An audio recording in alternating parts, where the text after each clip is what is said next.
Buenos días, buenas tardes y buenas noches. Los y las saludamos desde donde usted se encuentre, agradecidos por escucharnos, por estar otra vez en un nuevo episodio de Zoom Politicón con nosotros. Hoy con Luisa Camargo Acosta y María Paula Amado Castro. En este nuevo episodio de Zoom Politicón traemos el análisis parcial de un gran libro, de una gran crónica periodística escrita por Diego Garzón Carrillo, que hace a través de una crónica el compilado de muchas situaciones, de muchos baches, de muchas amenazas que vive un gran personaje, un gran periodista, que es desconocido para la mayoría de los colombianos, pero que le resulta demasiado familiar a los corruptos y delincuentes de todo tipo.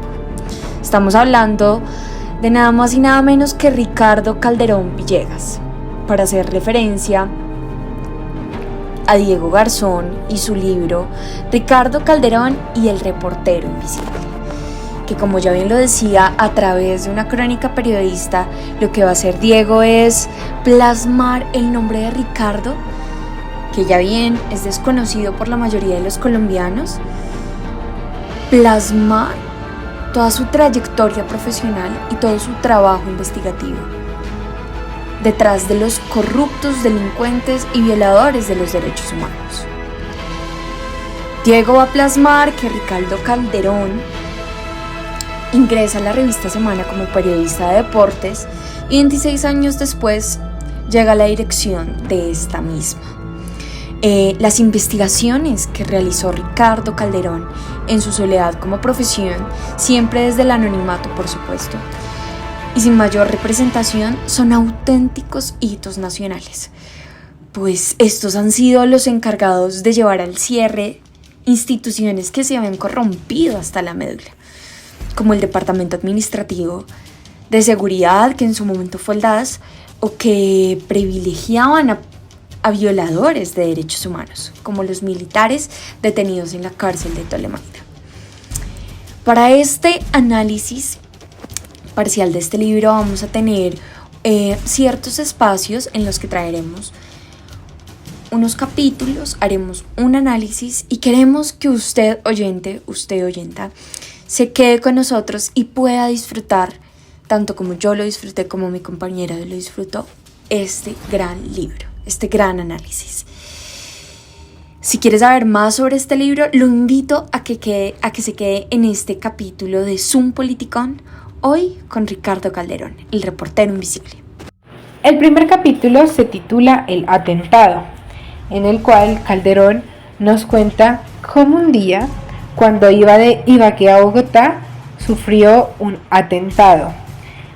Este atentado se vivió porque un día tomó tanto Coca-Cola y tinto que no alcanzó a llegar a la fuente o un lugar en la carretera hacia Bogotá. Allí él decidió acercarse a un lado de la carretera y comenzar a orinar. Y justo mientras orinaba, escuchó cómo alguien que iba pasando en un carro, específicamente un sedán gris, le bajó la ventana y gritó Ricardo Calderón antes de apuntarle con una pistola y disparar 6 veces. Nos relata cómo vivió ese momento y cómo se lanzó por un barranco que había y no sabía cómo reaccionar ante la situación, pero tenía muy presente que había sido 6 veces los tiros que habían sonado y que él solo había encontrado 5 en el carro y pues en los alrededores de la escena. Con todo esto, confiesa que se sentía bastante asustado con toda la situación y que no sabía cómo contarle a las demás personas, especialmente a su esposa, la situación por la que había pasado. Acá hay algo muy importante, y es que gracias a la Dijín fue el acercamiento de las primeras instituciones o personas que le dijeron a él que tenía que tener mucho cuidado y que esto no era simplemente un atentado, sino que había algo más detrás de todo ese atentado por el cual él tenía que ahora sobrellevar. por el hecho de llevar reportajes periodísticos a cabo. Para el capítulo número 2, titulado Ptolemaida Resort, encontramos todo el contexto del por qué Calderón tuvo este atentado. Nos cuenta que un viernes de enero del 2011 estaba muy bien en su oficina terminando todos los pendientes y recibió un PBX de alguien que le decía que acababa de salir de 4 bolas y quería denunciar todo lo que había ahí. Investigó y 4 bolas era a la cárcel militar de la fuerte de Ptolemaida que había en Melgar. Aquí comienza toda su investigación, en la cual da con personas que quieren y desean denunciar toda esta clase de corrupción que había en el famoso Ptolemaida Resort, mediante el cual ellos sentían que había privilegios hacia los demás y que estaban denunciando porque les habían quitado sus privilegios. Relata cómo viajó hasta allá y cómo tuvo que entender la dinámica, ir varios domingos para ver qué era lo que hacían los familiares, además conocer cuáles eran las bases militares, los grupos militares, las secciones especiales y demás que le harían sentirse a él en casa y desenvolverse más fácilmente. Nos relata muy explícitamente cómo logró entrar, llamando a supuestos soldados amigos de él, y que entrar a ese mismo lugar y darse cuenta de la dinámica fue lo que permitió que él pudiera descubrir que había toda una red de corrupción dentro de Ptolemaida, que lo que les hacía era darle privilegios a personas que estaban en cárcel, pero que por toda la justicia no habían sido judicializadas y habían cargos que seguían recibiendo sueldo a pesar de estar en la cárcel, o que habían chozas donde las personas tenían fiesta, se iban de fin de semana a pasar a burdeles. Había mucho poder dentro de la cárcel, sobre todo por parte de personas que tenían mucho enriquecimiento y podían contratar, hacer fiestas, irse el fin de semana y demás. También nos relata cómo vivió y estuvo detrás de la experiencia de buscar a aquellos PPLs que estaban fuera, entonces los fue a buscar al municipio, a las panaderías, a los burdeles, y se dio cuenta que en realidad era un problema grave porque dentro del mismo registro ellos no estaban anotados cuando salían, cuando se entraban y demás. Nos cuenta además cómo fue tan difícil recolectar información porque no tenía cómo sacar y entrar fotografías sin que su testigo allá dentro de la cárcel pues saliera herido o saliera como el chismoso. Entonces nos relata un poco sobre cómo 4 bolas se volvió una investigación muy interesante de algo que las personas no estaban como aceptados, no querían aceptar cuál era la situación, y pues que durante mucho tiempo él se dio cuenta que denunciar qué pasaba con el centro de reclusión militar de Ptolemaida iba a hacer que el viceministro de Defensa o el INPEC o el inspector de las fuerzas militares o el inspector del ejército se hablaran con él o con la revista en su momento para que él se retractara de estas denuncias, y pues no dimensionó en algún momento que esto fuera a afectar la política de cómo funcionaba ahí, porque al final cobran testimonios de personas que estaban dentro de la cárcel. Para el capítulo número 3, titulado Ptolemaida Tours, nos remonta a enero del 2013, en el cual una señora llamada Esperanza se identifica como una esposa de un militar, en la cual quiere denunciar que todo lo que ellos habían dicho había seguido igual y no existieron modificaciones. Dice que la señora nos cuenta que la motivación era por venganza, porque ella sabía que tenía otra mujer, su esposo militar. La llamada le causa curiosidad, pero no por el hecho de tener venganza matrimonial, sino porque los militares y los altos poderes los altos poderes del IMPEC, los altos poderes de demás, pues habían dicho que habían hecho las modificaciones adecuadas.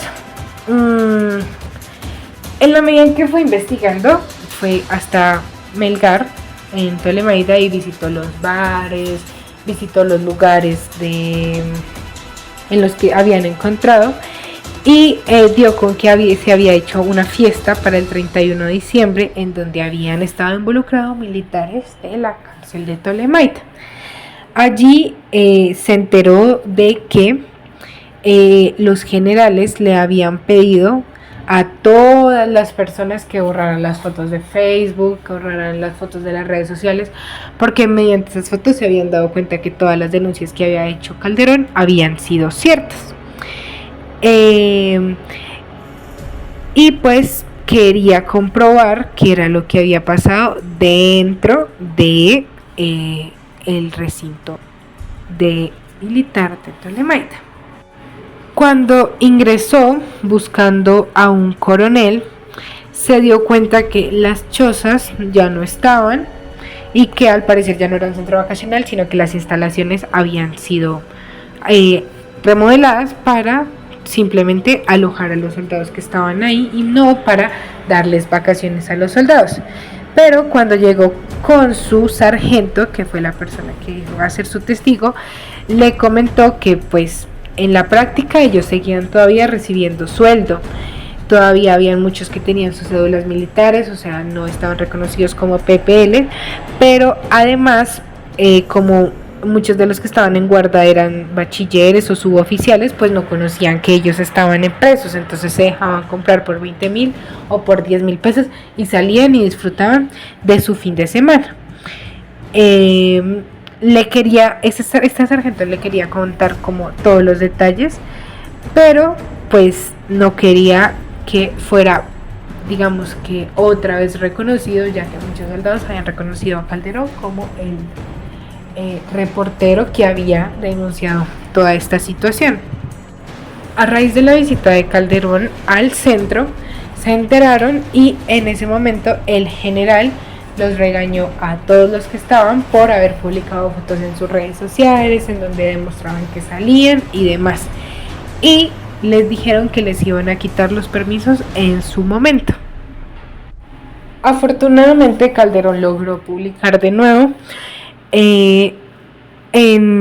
contando todo lo que pasaba, llamado Ptolemaida Tours, y esto hizo que otra vez se prendieran las alarmas sobre lo que pasaba, y el gobierno decidió para ese momento trasladar a todos los presos a diferentes penales por todo el país para que la cárcel de Ptolemaida se cerrara definitivamente. De allí remonta la historia a Esperanza de nuevo, la cual nunca le volvió a responder las llamadas, a pesar de que le dijo que quería de nuevo contarle nueva información que tenía. Muchísimas gracias, Luisa. Como lo pudimos ver en estos 3 capítulos en los que nuestra compañera hace este análisis y recap sobre ciertas situaciones que cuenta el autor y que recopila sobre relatos de Ricardo Calderón, me parece muy importante que cumplamos con el cometido del episodio, con la ayuda de Luisa, por supuesto, y es El reportero invisible. Es una obra que aborda la realidad del periodismo investigativo en Colombia. No solamente en particular la de Ricardo Calderón, sino la del periodismo colombiano. En un país marcado por la violencia, la corrupción y el narcotráfico. Donde se narran experiencias y reflexiones sobre el rol del reportero en contextos donde la verdad puede ser peligrosa. Para esto traigo 5 puntos de análisis en los que me gustaría que ahondáramos más en este episodio. Así que quédese para escucharlos. En primer lugar, me parece importantísimo resaltar que el libro se compone de varios capítulos que abordan de distintas formas, distintos aspectos, valga la redundancia, del periodismo investigativo, intercalando pues obviamente relatos personales de Calderón con un análisis minucioso sobre la práctica periodística en los contextos adversos en Colombia. En el primer lugar de estos contextos y de estos temas principales que aborda el libro a través de los capítulos, como vimos en los 3 primeros con Luisa, es el riesgo del periodismo investigativo. Calderón describe las amenazas y los peligros que enfrentan los periodistas que se atreven a investigar temas sensibles como la corrupción, la gubernamentalidad y, por supuesto, el narcotráfico. ¿Y cómo describe estas amenazas? A través de anécdotas personales. El autor ilustra el miedo y la presión exactamente como estoy segura que Calderón la vivió y como estoy segura que Calderón la expresó y la enfrentó. En segundo lugar, la ética y responsabilidad. Un tema recurrente. Calderón discute la responsabilidad de los periodistas que informan la verdad, así como las decisiones morales que deben tomar al enfrentar la información. Y esta información, ¿qué consecuencias graves podría traer para su propia vida? En tercer lugar, el poder de la información. Entonces, es aquí cuando Diego va a ilustrar de forma casi exacta cómo se examina la información y cómo la información puede ser una herramienta poderosa para el cambio social. Como a través del periodismo también podemos informar y podemos manipular intereses políticos y económicos. Cuarto, las técnicas de investigación. Calderón comparte algunas de las técnicas y métodos que ha utilizado para llevar a cabo estas investigaciones exitosas. Esto incluye la importancia de las fuentes, de lo confidencial, de la verificación de datos y de la necesidad de ser meticuloso y persistente. Esto no me parece hermoso, casi precioso. Es exactamente a lo que nos lleva el quinto y último tema que toca este gran y espectacular libro, y es el impacto social y político. Se analizan casos específicos donde el periodismo investigativo ha tenido un impacto significativo en la sociedad colombiana, llevando a reformas políticas, al desmantelamiento de redes de corrupción, a desinstitucionalizar fuentes y nichos, casi que lo digo textual, de ratas. Y para esto, y ya para terminar nuestro capítulo de hoy y nuestro episodio de Zoom Politicón con este maravilloso libro, Ricardo Calderón y el reportero invisible, queremos hacer un análisis que capte todas estas características que hemos descrito en lo anterior del capítulo.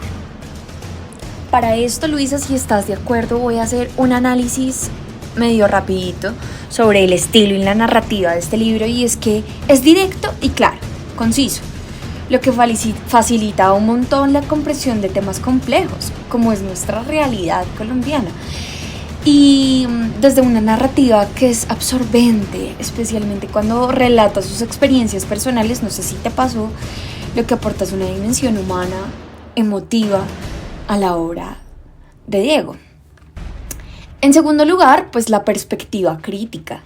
Es decir, Calderón no solo narra sus experiencias, sino que también ofrece una crítica reflexiva sobre el estado del periodismo en Colombia. Y no solo en Colombia, en el mundo. Se cuestiona la independencia de los medios, la autocensura, el papel de los periodistas en la defensa democrática y toda esta perspectiva crítica per se del libro, ¿no? Y en tercer lugar, y no por ser tercero es menos relevante, es la obra es en sí misma relevante, ¿no? No solo para los periodistas, para estudiantes, para politólogos, sino para también para cualquier lector interesado en la realidad sociopolítica, económica, conflictiva del país. y el papel del periodismo en la construcción de una sociedad informada y crítica.